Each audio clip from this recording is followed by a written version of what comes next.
deep-sea fishing on a charter vessel turned into terror on the high seas off the coast of Cape Town. Our feeling at this time is that a whale breached and inadvertently took the boat down. The operator put the vessel into close proximity of mating whales.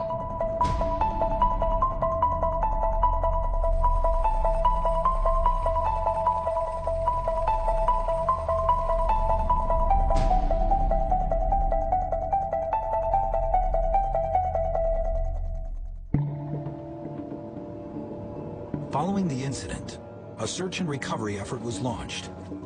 Initially, it was believed that the only creature large enough to down the fishing vessel would be a whale breaching over the top of the boat. But the wreckage